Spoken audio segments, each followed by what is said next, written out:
A very good evening, ladies and gentlemen, and welcome, one and all, to the Fall 2017 Department of Communication Speech Showcase main event.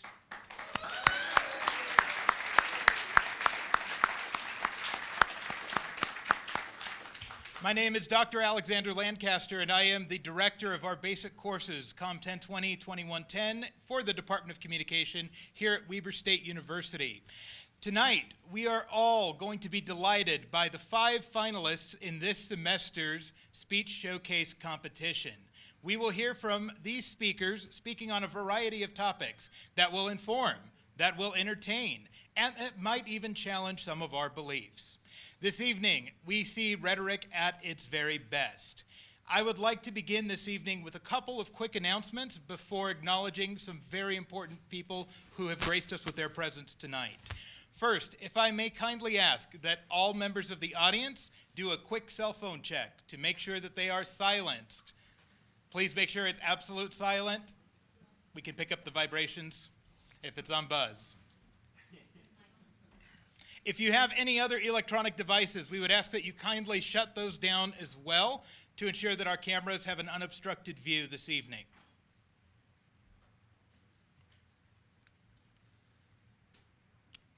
Thank you very much for your consideration and cooperation with our request.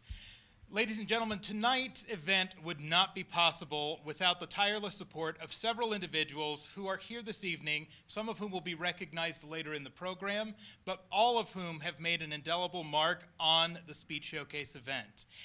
May I recognize this evening President Charles White,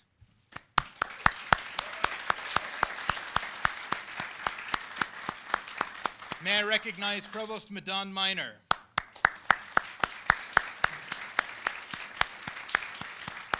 may I recognize Dean Scott Spranger,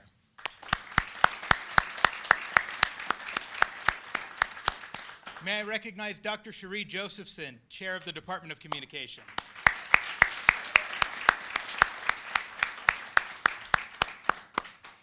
May I also recognize tonight's recipient of the Freedom Through Rhetoric Award, which will be presented at the close of this evening, Mr. Jack Lampros.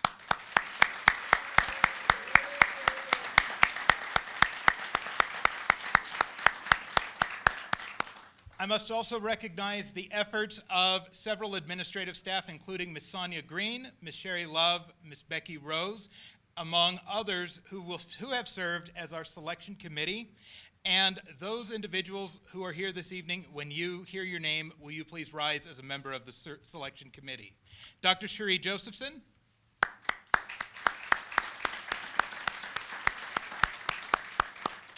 Dr. Randy Scott.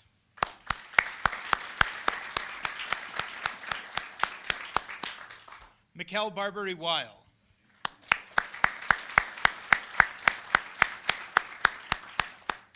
Robin Hazlett.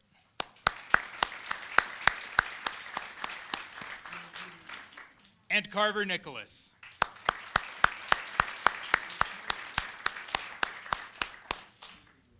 These members of the selection committee gave tirelessly on a Saturday morning to choose the 5 finalists who will be speaking in just a few moments. At this time, ladies and gentlemen, I would like to ask President Chuck White to please join me at the dais for a few opening remarks.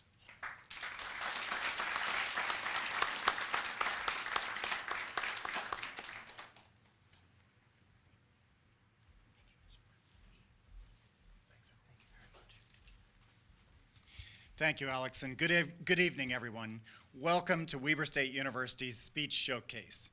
Tonight, we will hear from a few of our very best and brightest and most articulate students. Tonight's speakers will be passionate and persuasive advocates for their positions. It is my hope that these speeches will provoke many constructive conversations. Tonight, we have a chance to learn. We have a chance to learn something new, or perhaps to consider something from a different perspective. It will then be our responsibility to take what we have learned here and engage others in constructive conversations in order to seek out the truth that so easily eludes us. Thank you, everyone, for keeping those conversations going. Thank you for talking, and thank you for listening.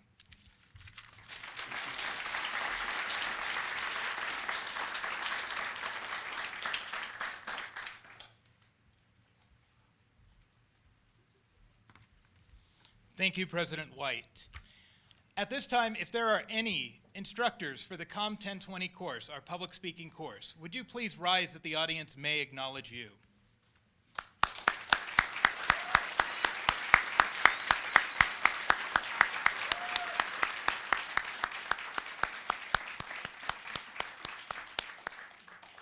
It is only through your diligent work as instructors of this course that these students have been prepared, all 17 who competed and the 5 finalists this evening.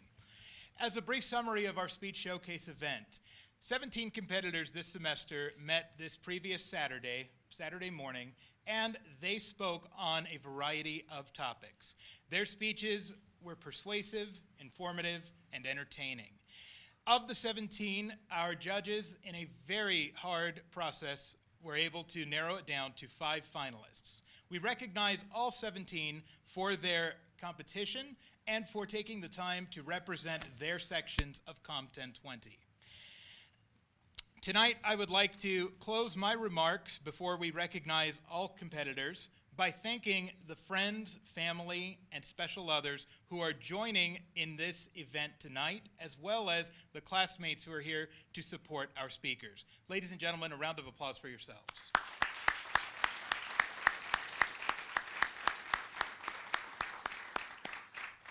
If I may now ask Dr. Josephson to please step up front. As I call the name of each competitor, will you please rise, come and meet Dr. Josephson, who will present you with your award, and then return to your seat, please. Thank you. Tonight's slate of the 17 competitors: Colton Bell,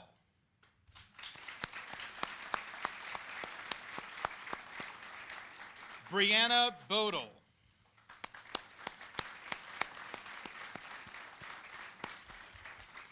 Noah Bratton,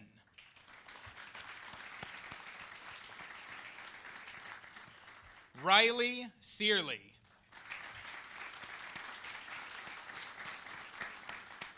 Raphael Even Hen,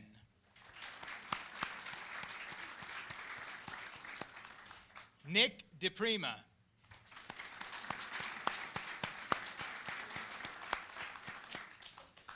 Alyssa Hansen,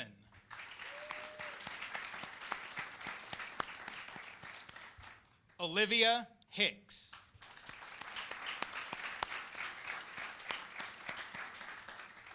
Sydney Howarth,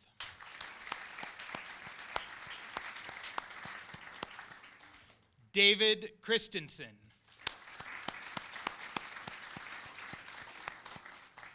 Rebecca Linford,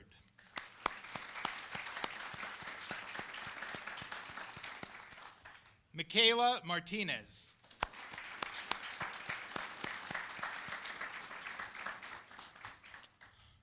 Travis Monson,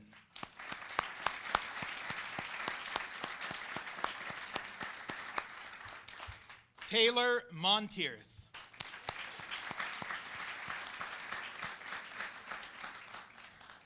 Mitch Parkinson,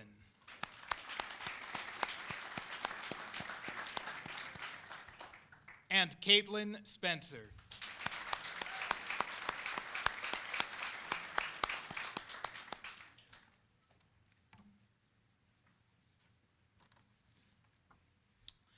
At this time, ladies and gentlemen, we begin the main event of the speech showcase.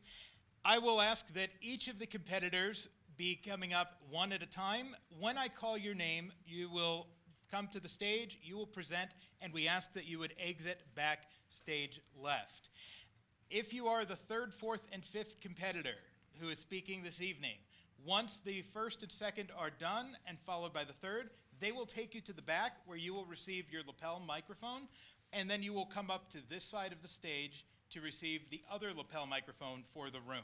Please make sure that you've received both lapel microphones before you approach. We begin this evening with a speech by Colton Bell. The speech is titled, "The Magic of Perception." His instructor, Mr. Brent Warnock.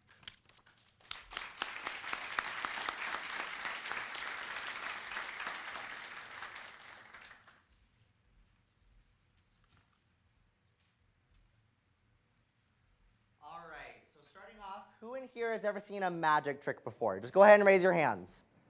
Perfect. Looks like the whole room. That's perfect.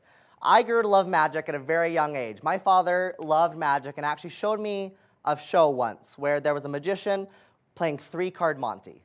Most of you might know this as Find the Red Lady. There's 3 cards. He shows you the red queen, mixes them around, and says, where's she at? You point at the one that you know it's at. He only moved his hands a couple of times. He turns it over, and you're wrong. This man makes hundreds and hundreds of dollars just by playing on the average person's below average perception. Now, this fascinated me, and I thought, how can we increase our own perception to be able to fool this guy or be that guy ourselves in our lives? Now, most of you in this room might be thinking, I have above average perception. I'm not that fool.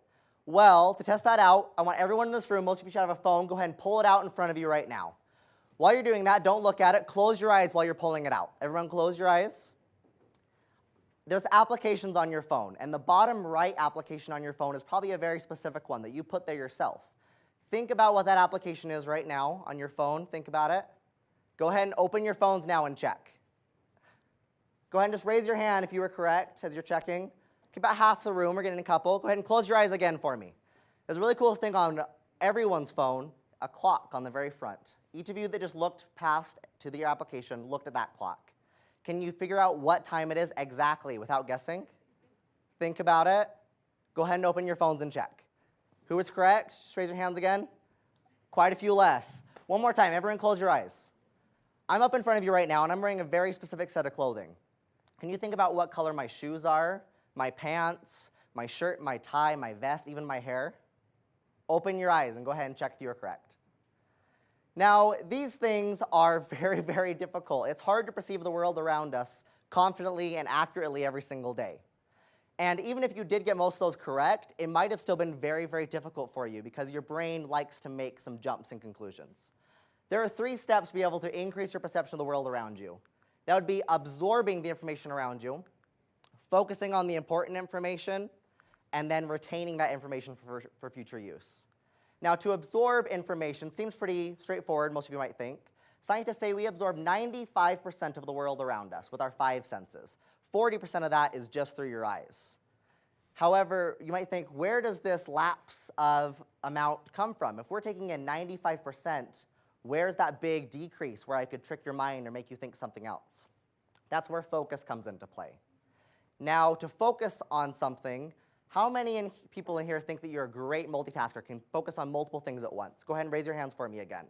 I see quite a few hands. I'm sorry to tell you that you're all lying to me right now, and I'm sorry to mislead you like that. But science does show that our brains are not able to multitask. Instead, our brain picks the 2 things we're looking at and switches between them really fast. And that gap, whenever you switch back and forth, is a massive hole where your perception and focus are lacking.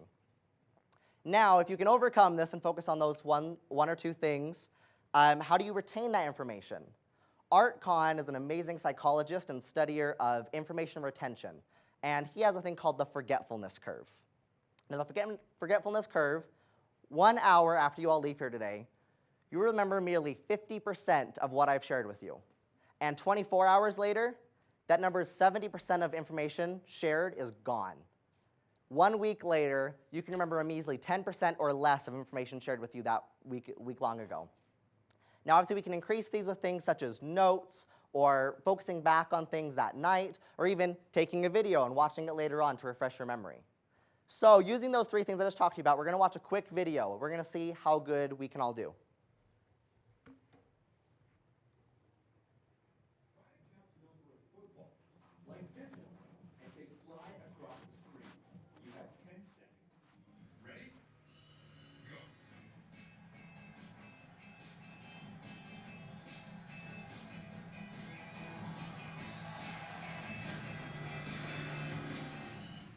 All right, name some numbers that you just counted real quick. What are some numbers you counted? 27. I got a lot of 27s. And what if I told you that, for those of you that didn't maybe see it, that you didn't have to count a single football?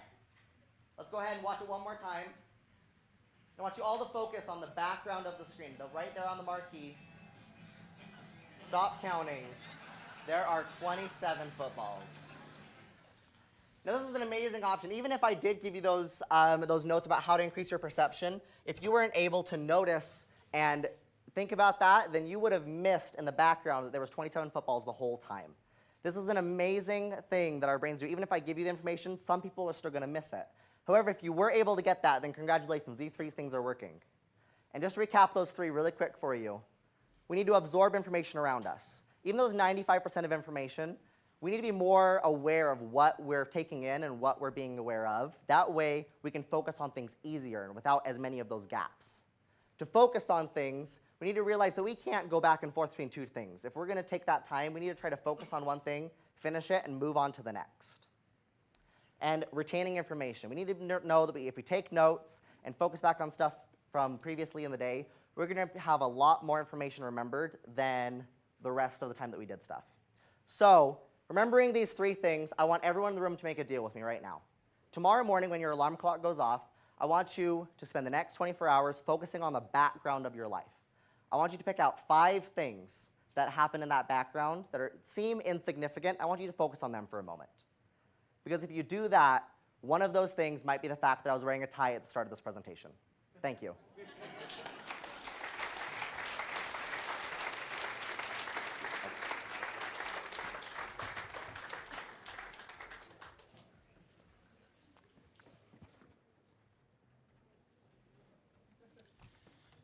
Thank you, Colton.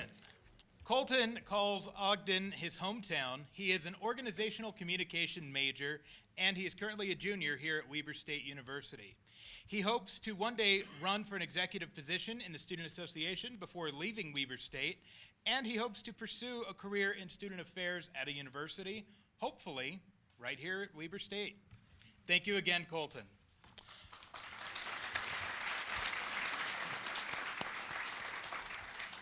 Our second speaker this evening is Taylor Montez. Taylor is going to speak to us her speech titled Financial Stability and the Overall Quality of Life. Taylor's instructor is Mr. Mark Merkley.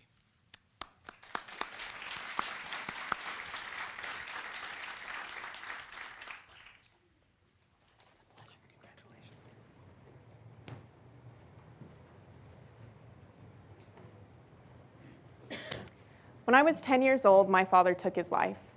After a financial scheme he was innocently a part of came to light, he not only lost his financial stability, he had lost his will to live.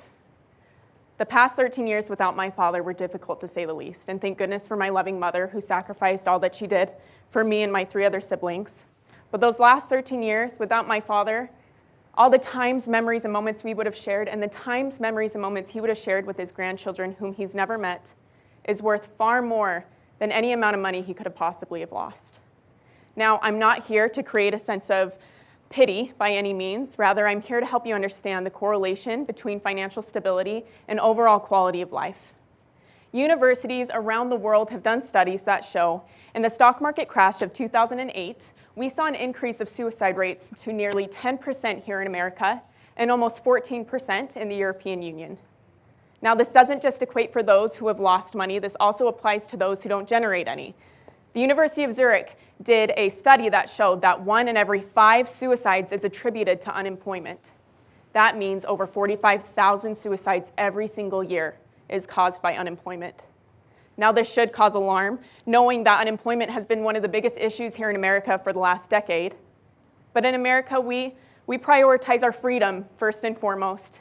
We prioritize our families, our friends, and ourselves, yet we are confined to a job where we work 40 to 60 hours a week, which is the national average, for 40 years of our lives, which leaves little to no time with those priorities we deem most important. And my friends, I do truly believe this to be slavery. Now, we believe that we were told that we needed to go to school, get good grades, go to a good college, get a good education, to find a good job and to support our family and to retire at age 65. Unfortunately, the United States government has come out with statistics that show that over 50% of Americans don't even have enough money for retirement. Now, I don't know about you, but that doesn't seem like the pathway I want to go down. It is our responsibilities, and I say millennials because we are the new generation, to be able to create a plan for financial stabilities.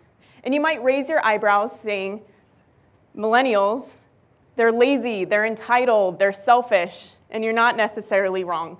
As a millennial, I am entitled to the freedoms that my fathers have died for. I am entitled to the life of happiness that all of God's creations deserve. And I'm not lazy. Rather, I have noticed that what my parents sacrificed and went through, and what those alike have done the same, is not worth any factor of what they have to show for it now. It's hard to say that this is an issue in America when we prioritize our freedom so much and we believe we're the best country there is, but in reality, we suffer more than any other country when it comes to job security. There is no such thing as job security, and it is our responsibility to find a pathway to financial independence, financial freedom, and financial security. Studies show that those who are financially independent are not only happier, but they're healthier, have more job opportunities, and more confident with themselves, and they have happier, healthier marriages.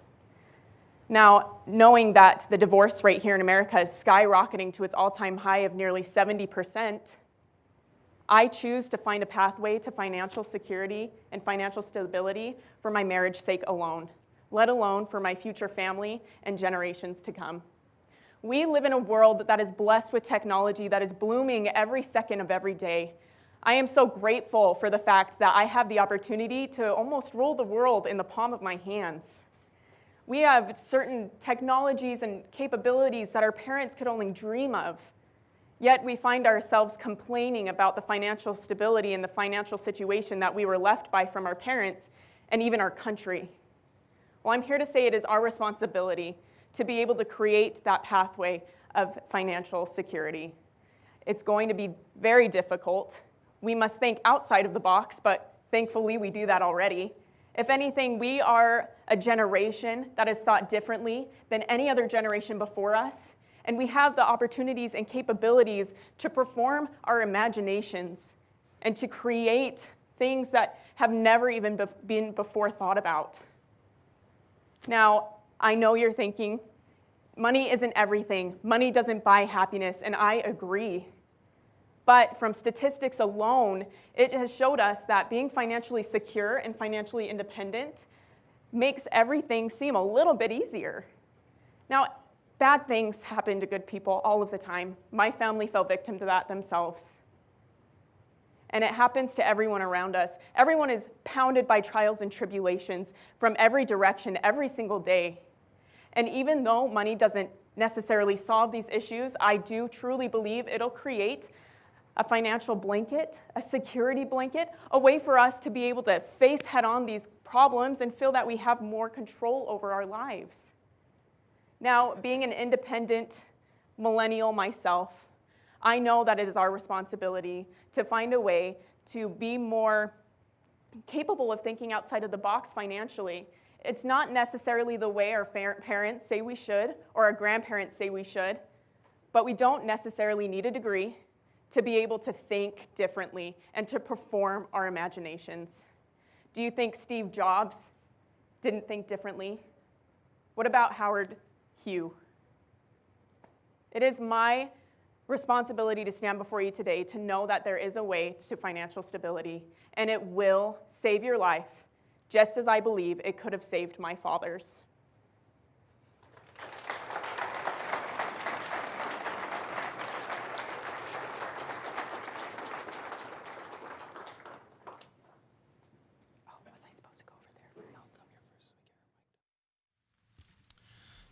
Thank you, Taylor. Taylor is an Ogden native. She is a communication major here at Weber State University, where she's currently a junior. And she hopes in her future to be an entrepreneur on many levels. This evening, our third speaker is Rebecca Linford. Rebecca will be presenting "This is the Place Where It Isn't Safe to Be a Child." Her instructor is Mr. Mark Merkley.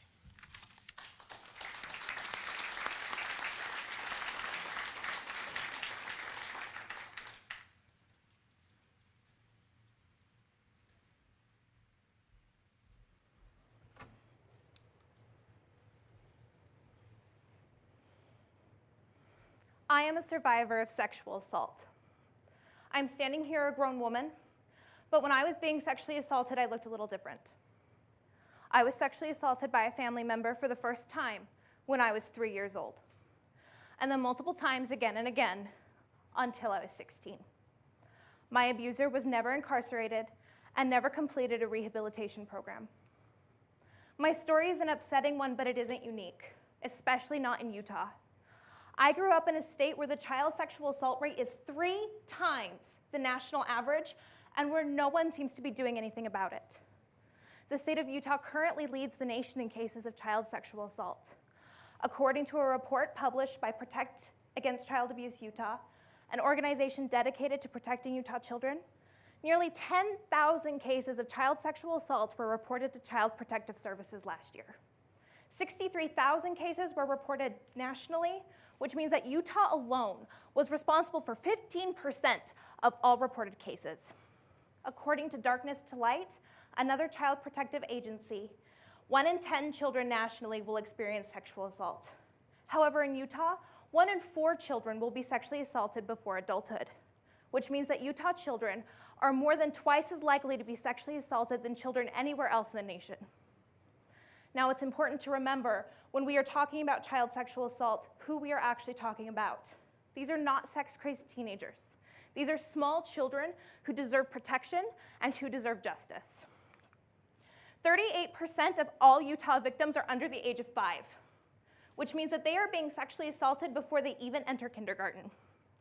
13% of all of those victims are infants, babies, children too young to even know what is happening to them. Now, we as a society probably have an idea of what a sex offender looks like. Perhaps he's an ungroomed man in a windowless van. However, sexual offenders are much closer to home than we might like to believe. In 90% of all investigated cases, the child in question is being abused by someone within their circle of trust, a family member, a teacher, a coach, or a religious leader. 49% of all Utah victims are abused by a grandparent. 37% are abused by an aunt or an uncle, 3% by a parent, 3% by a sibling, and 16% are abused by someone outside the family but still close to the child, a teacher, a coach, or a religious leader. The large issue with this 16% is that religious institutions are far less likely to report instances of sexual assault than any other institution. We as a society are aware of leaders like Warren Jeffs and multiple leaders within the Catholic Church who have been accused of child sexual assault. Yet very little is actually available to the public about these cases, and very few new ones are available to the media. Now, if this is such a large issue in Utah, what is being done about it? What is being done to protect children? Unfortunately, not much. 1/3 of all Utah inmates are sex offenders. That is the highest percentage in the country. Of every 1,900 incarcerated, only 120 are receiving treatment. However, there's a large disparity between those actually incarcerated and reported cases. The reason for this is that the state of Utah simply cannot afford to incarcerate sex offenders. Many sex offenders serve minimum sentences as little as 3 months, which is less time than it takes to complete 1 semester here at Weber State University. There have been many studies that show that rehabilitation is highly effective for sex offenders. Without rehabilitation, psychological studies show 75% of sex offenders will reoffend. However, with rehabilitation, they are 40% less likely to reoffend. That's 40% fewer children being abused, 40% more lives saved. So if this is so effective, why aren't we rehabilitating sex offenders? Again, the state can't afford it. The budget for incarceration and rehabilitation of sexual offenders has remained steady at $700,000 since 1996. However, in those 21 years, the rate of sexual assault has increased 46%. The Utah government in 2015 denied a request from the Utah State of Corrections to increase the budget to $1.2 million in hopes of incarcerating and rehabilitating more sex offenders, in hopes of protecting more children. The bottom line, your government does not believe that Utah children are worth the money. They didn't believe that I was worth the money. I endured 13 years of sexual abuse. I survived, but my childhood was stolen from me. No child need be in that kind of danger. I urge you to call your representatives and voice your concerns. Ask for higher budgets for incarceration and rehabilitation. Let us keep our schools, families, and places of worship safe.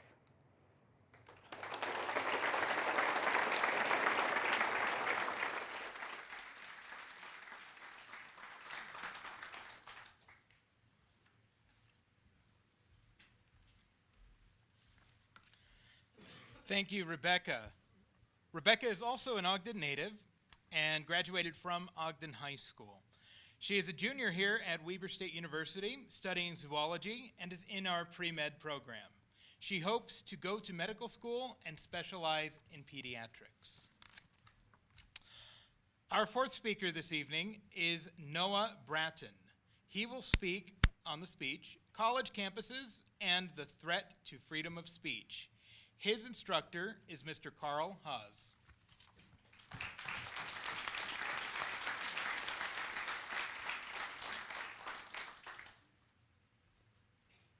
Good evening. William Ruger, Vice President of Policy and Research at the Charles Koch Institute, once said, "At its most basic level, freedom of speech is our national right to express ourselves, consistent with the equal rights of others to do so. Protecting this right respects the moral dignity of individuals as reasoning, autonomous beings with their own ideas, beliefs, and values. This means that free speech should not be restricted, even when we believe it is wrong or dangerous. Because when we vociferously disagree with someone, and we willingly engage them in a dialogue, we actually reveal our deepest respect for their dignity as reasoning beings. However, over the past few years, freedom of speech has become threatened on college campuses. Students have protested against controversial speakers, they have advocated for speech codes, and they have turned our campuses into hostile battlegrounds in a war between progressive safety and the sharing of ideas. And this should not be happening. One of the fundamental purposes of college is to open people to new ideas, new beliefs, new values, and freedom of speech is how those are expressed. People need to be exposed to differences of opinion, and they cannot be exposed to those opinions if they are not allowed to express those opinions. The Foundation for Individual Rights and Education, or FIRE, keeps track of colleges in the United States that have speech restrictions, ranking them from best to worst, using the colors green, yellow, and red. To receive a red rating, the worst rating, a college must have at least one policy that both clearly and substantially influences and restricts freedom of speech. That threshold is met when a policy unambiguously infringes upon protected expression in a way that is obvious on the face of policy and does not depend on how that policy is applied. Ladies and gentlemen, there are 149 colleges in the United States receiving this red rating. Now, I trust I don't have to go through the complete 149 count list for you to see the vast number of written rules that limit what, where, and when one can express themselves. However, in a study done by the Wall Street Journal, a survey of over 800 college students found that the majority, 51% across the nation, are in favor of speech codes, and many of them are putting them into use this day. As a few examples, Amherst students called for a speech code so broad that it sanctioned students for making All Lives Matter posters. At Duke, student activists demanded disciplinary sanctions for students who attended culturally insensitive parties, mandatory implicit bias training for all professors, and the loss of possibility of tenure for faculty members if the speech of the faculty members could potentially hinder the academic achievements of students of color. At Wesleyan, students trashed their school newspaper and pushed to get it defunded because they disagreed with an op-ed that criticized Black Lives Matter. To perceive no threat to free speech is to ignore reality, and that is exactly what colleges and universities are doing across the nation right now. We are a country built upon freedom, upon liberty, yet all we are showing is that we are willing to pander to disorder and applaud blatant disregard for the law. Erica Christakis, a lecturer at Yale, once said, "American universities were once safe spaces for not only maturation, but also for a certain regressive or even transgressive experience. Increasingly, it seems, they have become places of censure and prohibition. Ladies and gentlemen, we as students are not fragile snowflakes, and hiding in safe spaces will neither help us grow nor maintain our sanity. Instead, they turn us into closed-minded robots, repeating whatever our echo chambers tell us. We need to change. As renowned author J.R.R. Tolkien once said, "The wide world is all about you. You can fence yourselves in, but you cannot forever fence it out." Ladies and gentlemen, we are at a moment in history, a turning point, and we have a choice to make. We can either turn away from the other views that surround us, the disagreeing views that surround us. We can go back to our safe spaces, we can cower, we can hide. Or we can stand up, we can hold our ground, we can face the world as it comes at us, and we can engage in civil discourse with those who disagree with us. We can either remain silent against the censors, or we can take a stand and fight for what we believe in. Ladies and gentlemen, let the world hear your voices. Let the world hear your views. Because we should not, nay, we will not, be willing to hide in the shadows, afraid to share our beliefs. We are worth hearing. Ladies and gentlemen, the world is our audience, and these campuses, like this one right here, are our podiums. Let us build them up, not tear them down. Because as much as we might disagree with one another, as much as we might have opposing views on subjects, the only way we can begin to understand each other, the only way to begin to find common ground, is to talk to one another, to engage in civil discourse. To censor opposing views are to sweep all of our society's problems under the rug. If we as a nation are to begin to change, to begin to grow, to move forward, we must talk about these controversial issues. Censoring students who oppose us on gun control, abortion, climate change, that will not fix those issues. Instead, it will increase the divide between us, fuel hatred rather than calm it. It will create an insurmountable gap, a festering wound that will seep into the rest of our society outside these campuses. But we can stop that, ladies and gentlemen. All of us, right here, right now. We have a chance to make a difference, a chance to change things. Look to your neighbors, to the people to the left of you, to the right of you. Come together as a group. Throw aside your differences. Put aside politics and religion and traditions. Come together as a community. Come together as a people. Recognize the importance that freedom of speech has, not only in our campuses, but in our daily lives. And go make a change for good. Thank you.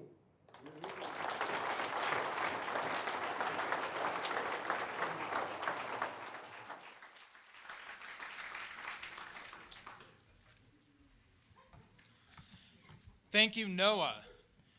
Noah joins us this evening from Denver, Colorado, currently calling the city of Layton his home. He is a political science major and a freshman here at Weber State University. He hopes in the future to one day be a prosecutor for the city of New York. Our final speaker this evening is Travis Monson. Travis is going to deliver the speech, "Stereotypes are a pain in the Asperger's."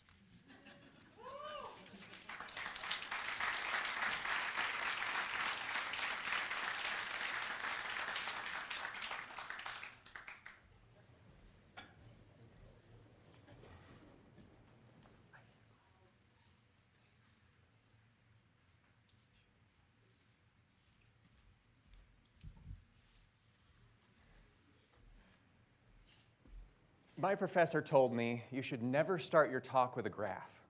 So today, I'd like to get started with a graph.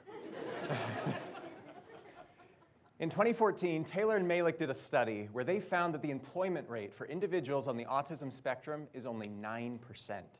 That means, on average, almost 9 out of every 10 autistic individuals you meet are probably unemployed.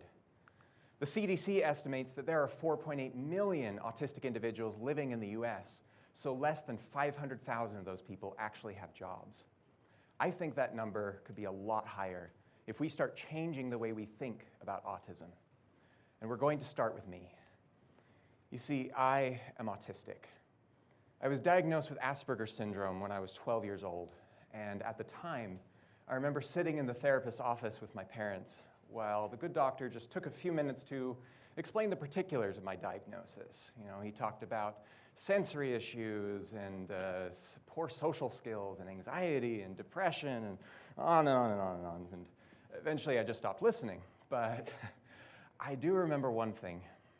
He said, paraphrasing here, he said, Travis may never be able to hold down a job. So Travis may never be able to live on his own.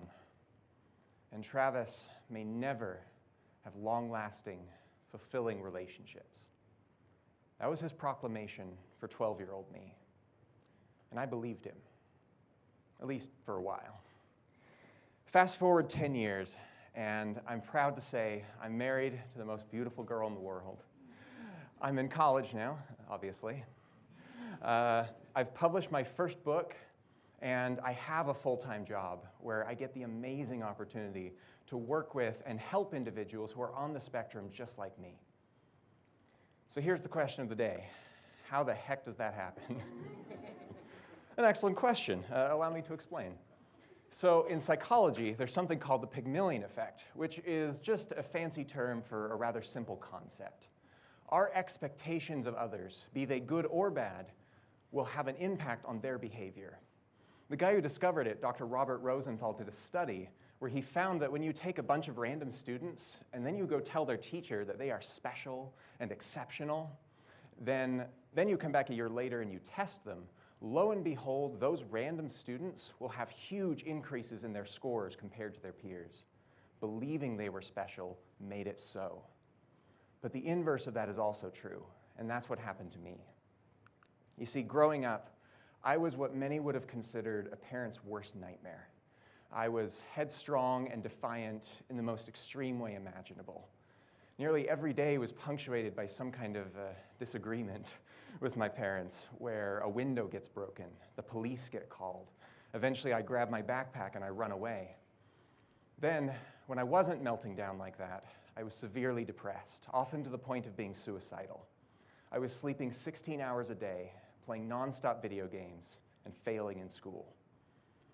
Obviously, my parents tried to help me, They took me to see countless therapists, tried every treatment and medication under the sun, but none of it helped.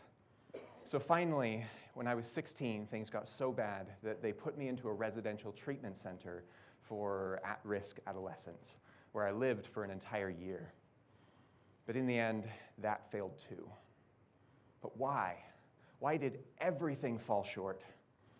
Well, I think part of the answer is that as a teenager, I was so emotionally invested in what everyone else already believed about me. I am autistic. That story, that label of who I was supposed to be stuck in my head. I can't make friends. I can't succeed in school. I can't get a job. I can't be happy. So I never really tried. Unconsciously, I was acting out the script that everyone else had already written for me. But now I know better. Now I understand that my diagnosis is nothing more than a framework for understanding myself, not a prescription for who I am supposed to be. Yes, I still have autism. I still struggle with social skills and executive functioning and sensory issues. I still have chronic anxiety and bouts of depression. The difference is that now I understand how to handle those challenges effectively. I believe that through knowledge and skill, in combination with opportunities and support given from others, things can truly, permanently change for the better. And the opportunities and support bit is where you come in. Ladies and gentlemen, it is time to break the cycle of seeing labels first and people second. We must learn from Dr. Rosenthal. We must believe the best about people and then give them a fair chance. So the next time an autistic individual applies to work for your company, is your knee-jerk reaction, no, that's too risky? Or does the weird kid next door maybe set you on edge a little bit? I mean, gosh, what if he has a meltdown? Well, what if he doesn't? Statistics only describe groups of people. They don't describe individuals. So although the employment rate for autistics might be 9%, that does not mean that I personally only have a 9% chance of getting hired. Every individual on the spectrum is different, so don't look at the label, look at the person. Look deeper. Be willing to be wrong. Give us opportunities to prove you wrong. We need those opportunities. I need those opportunities.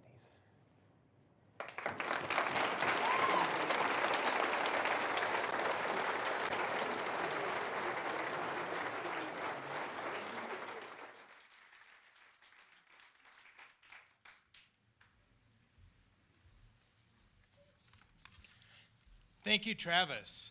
Travis originally comes from Aurora, Illinois, but he calls Ogden his home now. He is a psychology major and a business administration minor here at Weber State University, where he's currently a sophomore. In the future, he hopes to get a PhD in psychology and to become a psychologist at the company where he currently works, Asperger Experts.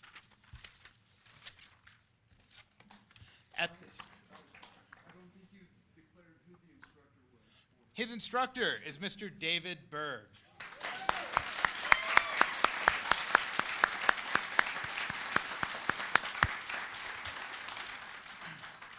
At this time, ladies and gentlemen, I would like to ask Dr. Cherie Josephson to please join me up on stage as we present the 5 finalists with their awards and honorarium.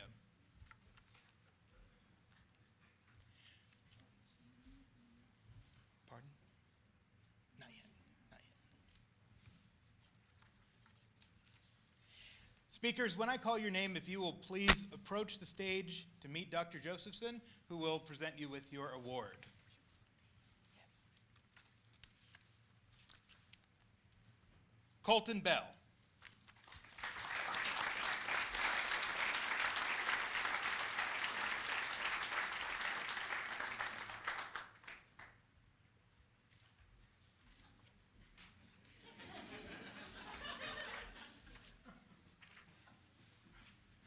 Taylor Montez.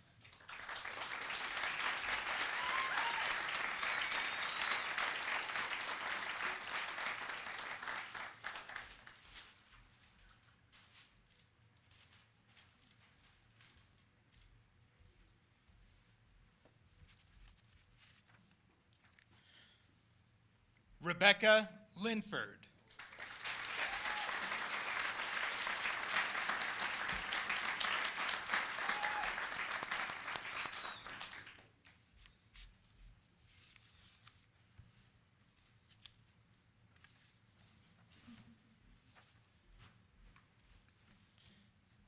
Noah Bratton.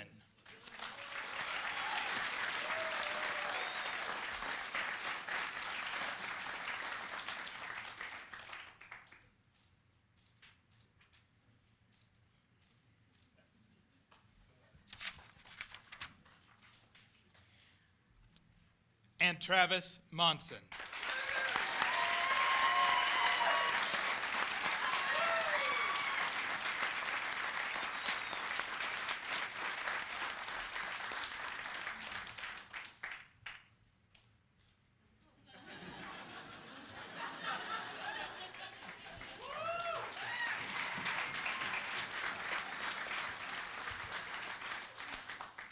And now, ladies and gentlemen, we come to the presentation of the Freedom Through Rhetoric Award. This year, we are honored to have in our audience the recipient of the Freedom Through Rhetoric Award, Mr. Jack Lampros. Jack, will you please join us up on stage?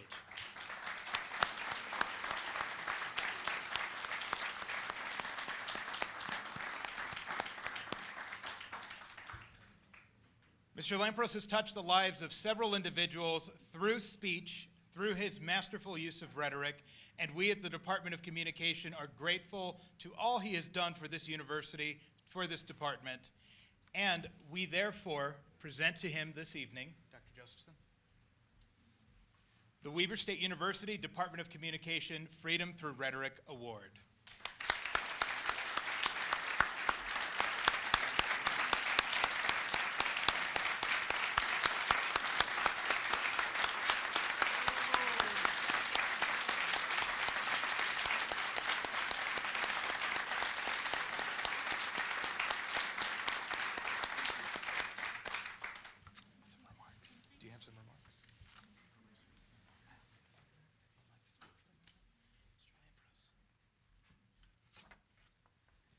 You notice mine was framed. Congratulations to you finalists. Boy, am I impressed. It's a hard act to follow. I wish I didn't have to say anything, really. But I am truly honored and appreciate this recognition, and it's very, very nice of you, and thank you so much. This day has special meaning to me, December 7th. December 7th, 1941, the United States entered into World War II. I remember the day well. It was a Sunday, and I came home from church, and my mother had just heard the announcement over the radio. Didn't have television then, heard it over the radio. And I remember her exact words. She says, "Thank goodness my son is too young to go." 2 years later, I joined the Navy. So, but Mr. Bale, I did retain that memory all this time. I read just fairly recently that Thomas Jefferson said that to be an educated man, you must be fluent in 3 areas. The first was rhetoric, the second was Greek, and the third was Latin. Well, I'm 2/3 there. I've got a plaque to prove the rhetoric. I speak a little Greek, but I guess I better get started on the Latin. Thank you again very, very much.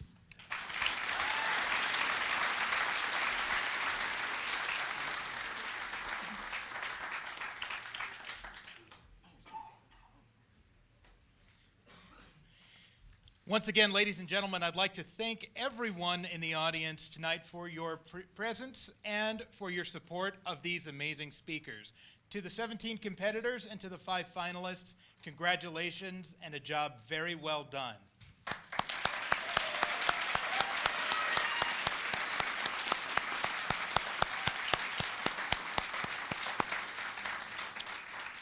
And to all of those who have supported you, to your friends, to your family, to your loved ones, and to your instructors and classmates, congratulations and a job well done.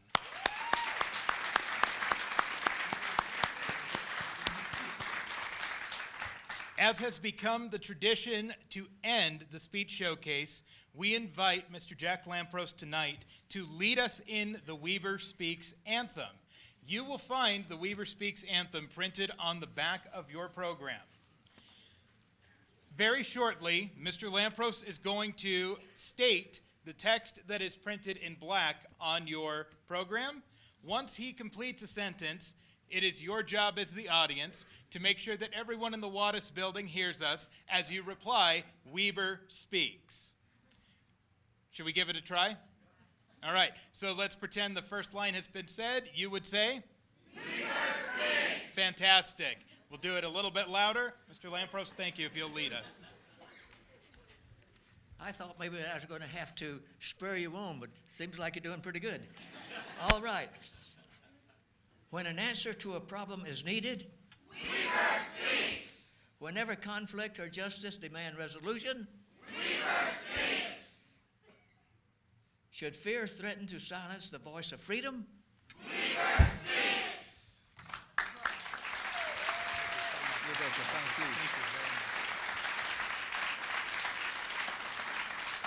Thank you very much again, ladies and gentlemen. That concludes this evening's program.